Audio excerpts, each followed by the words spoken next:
Hi guys, this is Krishna with me. It is so silent and I am not having any words. काय बोलू मी?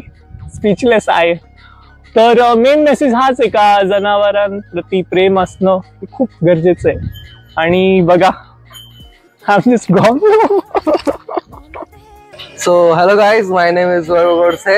आज आमच्या सरांची खूप इच्छा होती माझ्या मनामध्ये यायची, तर आज सर आलेले. आज मग मी सरांना गोठा बघायला घेऊन आलेलो आहे. सर आज खूप एन्जॉय करताय. So these are the cows having their own food, and back over there the process of milk is going on. Oh, so spiritual atmosphere over here. Just live this, smiling. Oh, they are very cute indeed.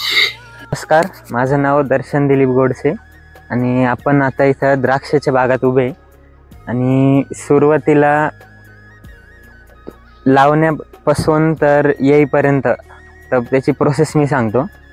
तर सुरुवातीला आपण जंगली झाड लावतो, तर कमीत कमी त्याला 6 महिने वेटिंगसाठी थांबायला लागतं. तर एकदा झाड ते मेन प्रोसेससाठी आलं तर आपण जी बागाची काडी आहे, म्हणजे जो तुम्हाला व्हेरायटी लावायची, तर त्याची मेन प्रोसेस चालू होती. तर काडी लावण्यापासून तर माल येण्यापर्यंत, म्हणजे द्राक्ष येण्यापर्यंत, तर ती प्रोसेस सांगतो.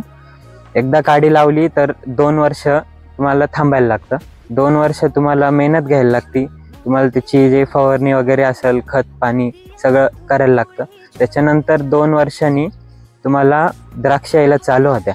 तर त्याची पहिली प्रोसेस म्हणजे फेब्रुवारीपासून ते एप्रिलपर्यंत माल निघाल्यानंतर तुम्हाला पहिली छाटणी करावी लागते. म्हणजे जे ही काडी आहे, तुम्हाला ही काडी काढून आता ज्याच्यानंतर नवीन काडी यायला चालू होती, तर ते जवळपास ऑक्टोबरपर्यंत चालू असणार. ऑक्टोबर नंतर परत त्याची कटिंग झाली. कटिंग झाल्यानंतर मेन प्रोसेस चालू होती. मग पेस्ट वगैरे लावणं, मग पहिली डिपिंग, मग थिनिंग, अशी प्रोसेस करता करता हे माल यायला चालू होत्या. बस. So guys, दर्शन और वैभव ने प्रोसेस बहुत ही अच्छी तरीके से एक्सप्लेन की है. This is one of the lifetime experience which I am experiencing. So life is all about patience, which is being explained by all the farmers. That's what I want to tell you all. Never ever give up on your hard work. This is the message of life. Let's go. Believe. मी दिलीप गोडसे, आरोग्याबद्दल तुम्हाला माहिती देणार आहे थोडीफार. तर आजकाल भरपूर जणांना खूपच, म्हणजे जगामध्ये सर्वच ठिकाणी आजाराच्या खूप समस्या आहे. तर कोणी आजाराकडे लक्ष देत नाहीये. पैसा पैसा पैसा पैशाच्या धावपळीमध्ये लक्ष देत नाही कोणी. आरोग्य शरीराकडे लक्ष देत नाही. तर माझं एकच म्हणणं आहे का वेळेवर जेवण करा. तुमचं आरोग्य निश्चित 100% तुम्हाला कुठली गोळी घ्यावा लागणार नाही, कुठलं कशाचंच मेडिकलमध्ये जावं लागणार नाही. फक्त टाइम टू टाइम जेवण करा. एक माझा स्वतःचा अनुभव, वैयक्तिक अनुभव, कुठले आजार होणार नाही. आणि थोडं शरीराकडे काळजी द्या, जेणेकरून हॉस्पिटल मेडिकलला पैसा गेला नाही पाहिजे, शरीराला त्रास नाही झाला पाहिजे. एक स्वतःचा वैयक्तिक अनुभव. आपण गायींला ज्याप्रमाणे तुम्हाला सांगितल्याप्रमाणे व्यवस्थित दूध उत्पादन आहेच आपलं.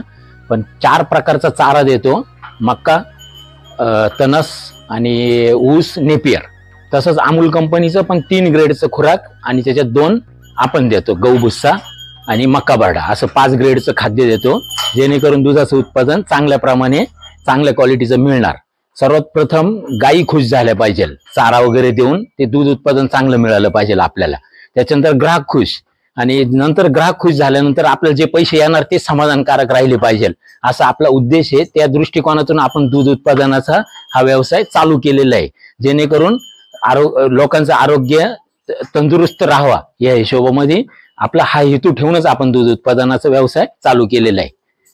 नमस्कार. मी ज्यावेळेस लहान होतो, म्हणजे 4थीला असताना पहिल्यांदा ट्रॅक्टर शिकलो होतो, त्यावेळेस फक्त वडिलांनी सांगितलं की आपल्याला फक्त कंट्रोल करायचं आहे. त्यावेळेस मी सहज चालवता मला अनुभव येत गेला. 7th आलो, मी एकदम परफेक्ट चालवायला लागलो आणि आता एकदम एक्सपर्टच झालं चालवण्यात.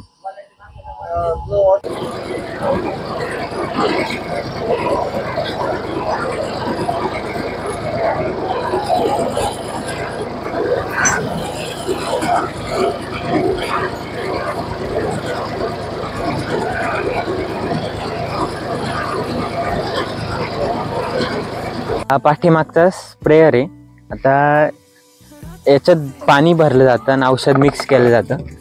ही टाकी 500 लिटरची आहे आणि याच्यात आहे ना आपण 1-2 प्रकारचे औषधं मिक्स करतो जे बागासाठी उपलब्ध नाही, उपयोगी असतात. त्याच्याने कसं आपल्याला क्वालिटी मेंटेन ठेवते ती. तर याच्यात ज्यावेळेस पाणी भरलं जातं तर हा पंप चालू करून पहिलं वॉश केलं जातं. वॉश केल्यानंतर याच्यात परत पाणी, स्वच्छ पाणी भरलं जातं आणि त्याच्यानंतर औषध मिक्स करून चालू केलं जातं.